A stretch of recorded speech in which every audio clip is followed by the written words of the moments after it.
Muy bien. En rinología lo que tenemos es diferentes patologías. La más frecuente preguntada es la epistaxis. La epistaxis podemos verlo desde la edad pediátrica hasta la senectud. Si es un paciente pediátrico, hay que sospechar que son microtraumas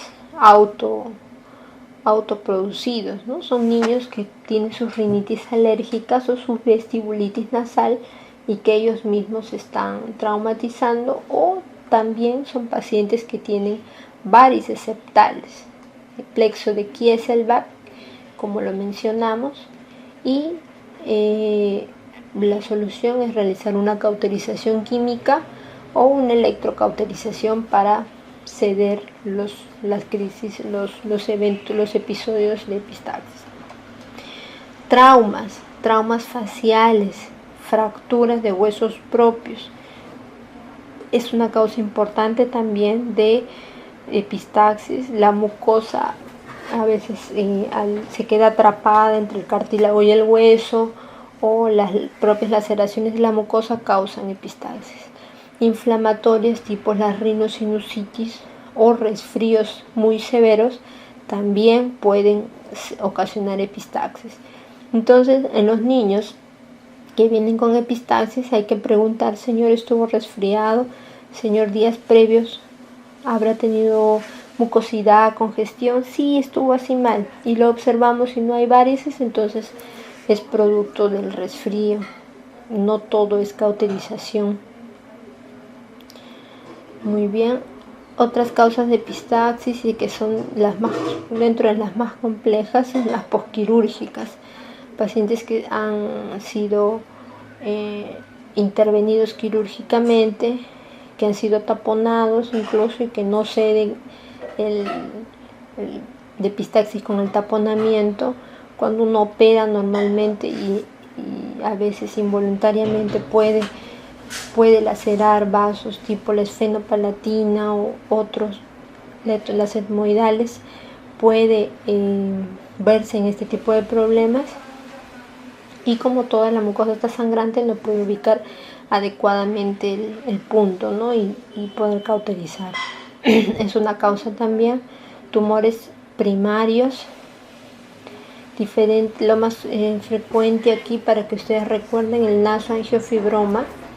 Tumores que tienen componente fibromatoso y vascular, característico en varones en edad puberal, adolescentes, que vienen por epistaxis, que han ido incrementando de volumen hasta volver incluso anémicos a los pacientes, ¿no? Hemangiomas cavernosos, granulomas piogénicos.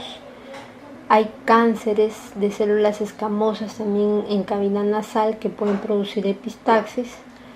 Desviaciones septales que nos producen que no podamos evaluar bien la región donde está sangrando, y esto ocasiona epistaxis. Perforaciones septales. Estas perforaciones hacen que el flujo de aire esté constantemente traumatizando todo el borde de la perforación, y esto provoca laceraciones que al caer las costras provocan epistaxis. Entonces, un paciente con perforación septal es un paciente que puede tener epistaxis a repetición, que es una de las complicaciones más frecuentes, ¿no? Estas son pequeñas, estas son grandes, de 2 centímetros. Es frecuente en pacientes cocainómanos, pero otras enfermedades como las granulomatosis de Wegener, leishmaniasis, sarcoidosis también ocasionan perforaciones septales, ¿no? Y hay que sospecharlas. Muy bien. Como lo vemos aquí, granulomatosis de Wegener. Acá no hay perforación septal, pero hay micro lesiones costrosas que van aumentando de tamaño y formando costras más grandes, y esto cuando cae es que provocan los sangrados. telangiectasias hemorrágicas, enfermedad de Rendu-Osler-Weber, no es muy común, pero también provoca epistaxis, ¿no? Vemos diferentes vasos. Según la localización, pueden ser epistaxis anteriores o epistaxis posteriores superiores, ¿no? Dependiendo, dijimos, del meato medio. Eso es lo que me delimita qué es anterior y qué es posterior. Según su frecuencia, pueden ser aisladas, recurrentes, leves, como una epistaxis de plexo de Kieselbach, graves o moderadas, como una epistaxis de nasoangiofibroma, que son importantes. ¿Cuáles son las medidas que tenemos que tomar? Es la pinza que debe hacerse el paciente a nivel de la nariz y flexionar la cabeza para disminuir el flujo durante 5 a 10 minutos, ¿no? Taparse las fosas nasales con los dedos. Si ya es muy severo, incluso la literatura menciona colocar bolsas de hielo detrás del cuello, acceso venoso, colocar una vía, ¿no? Presión arterial, controlarla porque hay muchos pacientes que son hipertensos y eso empeora la epistaxis. Existen muchos estudios para ver si la hipertensión causa o no epistaxis. No encontraron una relación. Muchos pacientes mayores realizan epistaxis y ser hipertensos, y muchos hipertensos mayores no realizan epistaxis. Pero en un paciente con epistaxis y con una hipertensión sostenida que no mejora la epistaxis, entonces hay que tratarlo, ¿no? Darle antihipertensivos y con eso mejora. Ver cómo está el volumen, si es necesario darlo o no, descongestionantes anestésicos, hacer un recuento de hemoglobina si ya estamos sospechando otras patologías, recuento de plaquetas, plasma fresco congelado si es necesario. Muy bien, antes de comenzar a dar algún tratamiento, lo primero que tenemos que hacer es observar toda el área y cuál es el punto sangrante, eliminando los coágulos. Pedimos al paciente que suene y se limpie las fosas nasales de manera con una fuerza moderada para que pueda eliminar todo, y luego inspeccionamos la cavidad nasal. Buscamos el área de Kieselbach o hay otros sitios que pudieran estar sangrando. Si es un sangrado leve, podemos realizar una cauterización química, como observamos acá, con nitrato de plata, con ácido tricloroacético, al 30 o al 50% se puede realizar. O taponamiento nasal anterior bilateral o con balón. Colocamos mechas nasales con vasoconstricción y hasta el fondo. Si vemos que el taponamiento nasal no cede, entonces lo podemos acompañar de un taponamiento posterior. Eso se realiza con una sonda Foley y con 10, 15, incluso algunos colocan 20 mililitros de suero fisiológico a nivel del cabo. Lo metemos hasta la orofaringe, la introducimos hasta la orofaringe y luego lo jalamos y lo fijamos. Esto es como se ve de una vista de perfil el taponamiento posterior. Y luego lo anclamos con un taponamiento anterior. Se pueden utilizar otro tipo de instrumentales tipo Merocel, de Medtronic. Son insertados estas sustancias, tapones tienen una sustancia procoagulante. Igualmente estos balones lo que hacen es compresión mecánica. Estas sustancias al contacto con el agua aumentan su volumen y taponan.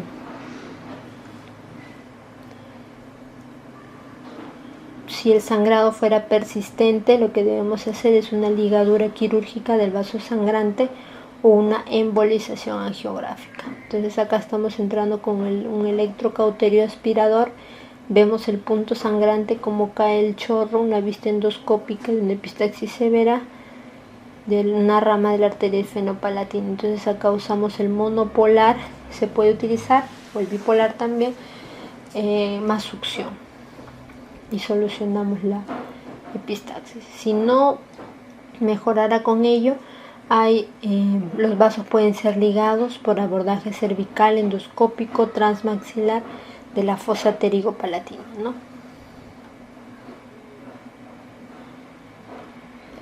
¿Cuáles son las complicaciones de realizar un taponamiento nasal?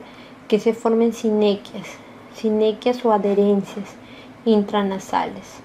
Es lo más frecuente. Esto también lo pregunta. Complicaciones del taponamiento nasal anterior, sinequias, adherencias. Así como hay sinequias intrauterinas, igual después de un legrado igualito. En el taponamiento nasal anterior se forman sinequias. Necrosis tisular por compresión. Acá se ha necrosado la columela, que es lo que divide una fosa nasal de la otra, la parte más anterior, porque ahí fijan el taponamiento y ahí se obstruye, se necrosa. Que ocasiona también una obstrucción del complejo osteomeatal, disfunción tubárica, dolor y enema del paladar, dificultad para pasar alimentos, apnea obstructiva, necrosis septal, hipoventilación, sepsis. Importante es dar antibiótico terapia a todo paciente que está con taponamiento anterior. Nunca se olviden, si no pueden hacer sepsis y shock.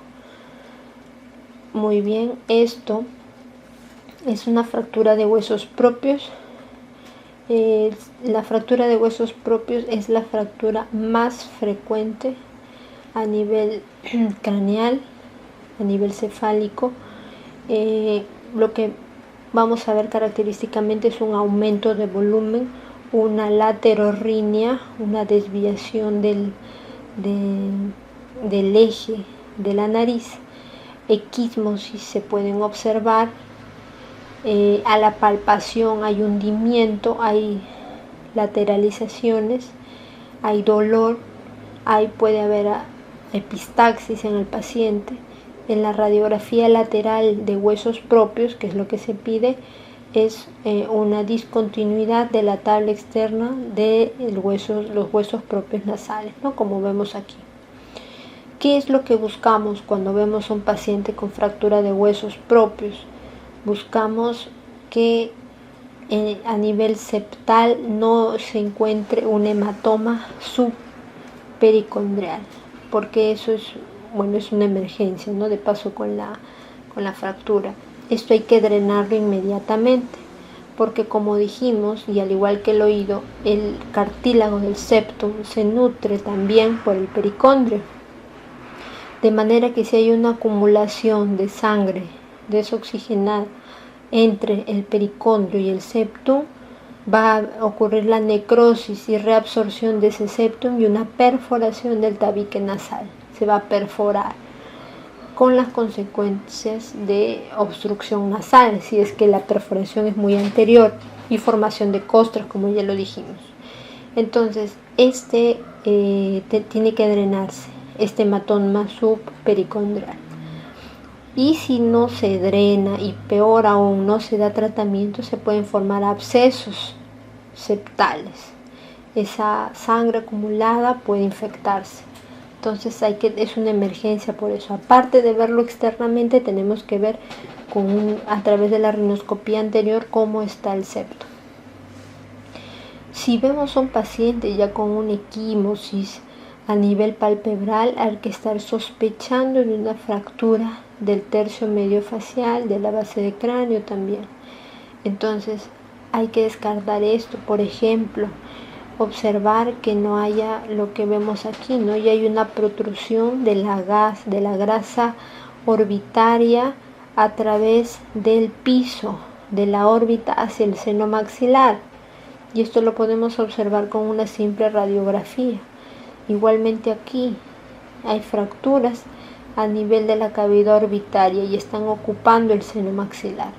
Entonces, no verle las fracturas como algo simple, ¿no? Es algo estético, no, sino que pueden dar complicaciones a nivel septal, pueden dar complicaciones a nivel ocular de la fractura de las órbitas, y descartarlo pues con una tomografía, una radiografía, si es que no tenemos tomografía, y una tomografía con reconstrucción de huesos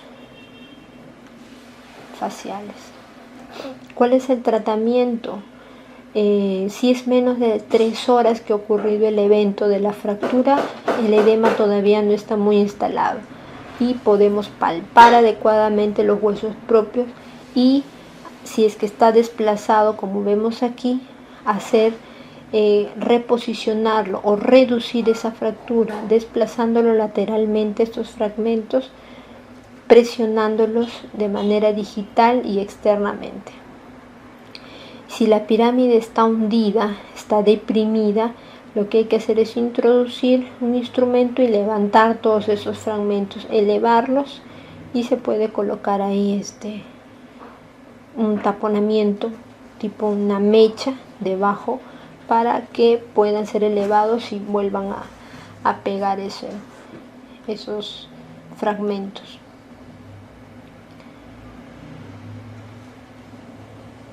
¿Qué es lo que queda normalmente después de un trauma nasal? Una desviación del septo nasal. Y traumas nasales tenemos desde que nacemos, ¿no? Al atravesar el canal del parto, los niños sufren un trauma nasal, y eso a la larga puede conllevar una desviación septal. O traumas durante la niñez, la adolescencia, la adultez. Entonces, ¿qué es lo que observamos nosotros los otorrinos cuando hacemos la rinoscopía? Observamos cosas como estas, ¿no? Y esta es una de las más leves, porque hay otras que son totalmente obstructivas. Es un espolón septal, espolón. También observamos crestas, que son salientes óseas, y en este caso está colisionando con el cornete inferior izquierdo. Este es el septum y este es el cornete inferior izquierdo. El cornete inferior. Y miren, estas desviaciones septales no son tan benévolas como las vemos. No es un pedazo de hueso que está saliendo, un cartílago que está obstruyendo, sino que esto conlleva a que obstruya a los senos paranasales. Aquí, si tomamos una tomografía, vamos a observar que el complejo osteomeatal se está viendo afectado, de manera que el drenaje de las celdillas etmoidales anteriores se afectan. Incluso puede afectar el seno maxilar también. Entonces, por eso es importante corregir el septum nasal cuando ya está afectando por obstrucción o por sinusitis etmoidal, como vemos aquí. Y hay una colección a nivel de celdas etmoidales. Rinosinusitis alérgica es otro tema. El paciente puede venir con episodios de estornudos, congestión nasal alternante. Es un paciente que dice: se me obstruye un lado, luego se me obstruye el otro, y cada cierto rato cambia de lado en lado. Me pica mucho la nariz, estornudo en las mañanas, en las noches, más en invierno. Mejora con antihistamínicos. En la rinoscopía vemos un cornete pálido, turgente, aumentado de volumen, y es típico cornete pálido, también lo preguntan frecuentemente en las rinosinusitis alérgicas, ¿no? Si ya se hacen crónicas, pueden haber hiposmia, anosmia, fiebre no hay, no se encuentra tanto. Rinosinusitis aguda, lo que vamos a observar en la rinoscopía es la rinorrea, ¿no? Rinorrea amarillenta, verdosa, espesa, con una congestión de toda la mucosa nasal. Y en las radiografías vamos a ver una ocupación, por ejemplo en este caso del seno maxilar izquierdo, y aquí es antes del tratamiento y luego después del tratamiento, ¿no? Ya está, este velamiento ya se ha perdido. Igualmente, si tomamos una radiografía occipitofrontal, vamos a ver niveles de líquido en las celdas etmoidales del lado izquierdo.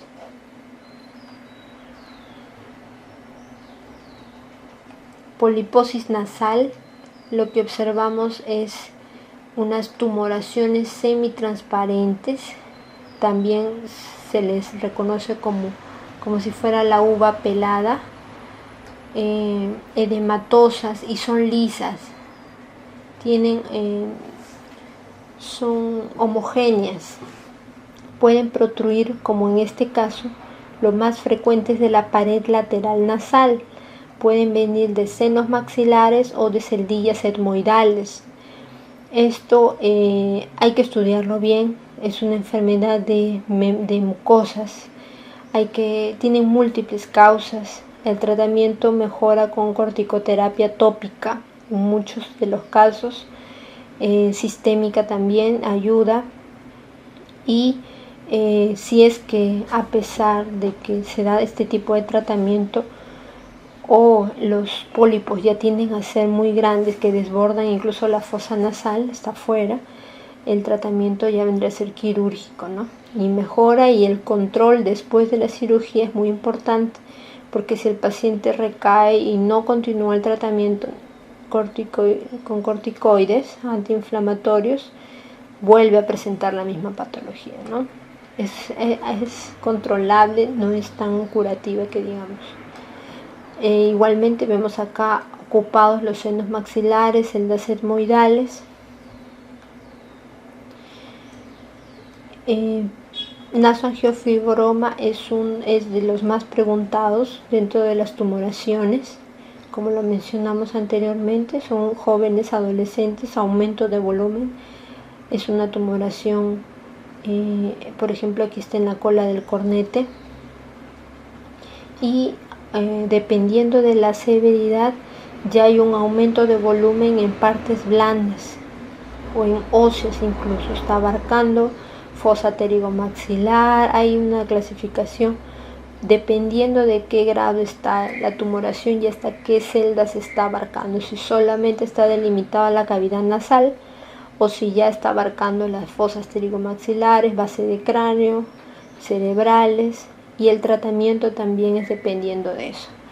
¿Qué otro tipo de lesiones vamos a encontrar? Pólipos hemangiomas, por ejemplo, hemangiopericitomas también. Es un diagnóstico diferencial de epistaxis, pero ya en un paciente adulto. Pólipos antrocoanales, frecuentes en la edad pediátrica. Carcinomas nasofaringeos, polipoangiomatosos, quistes, rhabdomiosarcomas, cordomas. Otro ítem también para que lo puedan revisar es el absceso periamigdaliano. Es común que pueda haber una acumulación de gérmenes a nivel de la cápsula periamigdaliana. Esta cápsula lo que hace es aumentar de volumen. Como vemos en esta imagen, hay una lateralización de la úvula hacia el lado derecho y un dolor intenso. Puede haber trismus, el paciente puede tener dificultad para la apertura oral, hay mal olor, hay halitosis, y el paciente necesita tratamiento bioral o endovenoso, incluso un drenaje. Donde es, como vemos aquí, no hay un desplazamiento de la línea media, un edema. Los sitios donde podemos realizar la aspiración o las incisiones son aquí, a nivel de la cápsula, ¿no? Tratando de ubicar la cápsula. Este es el edema a nivel de la amígdala izquierda, periamigdaliano izquierdo.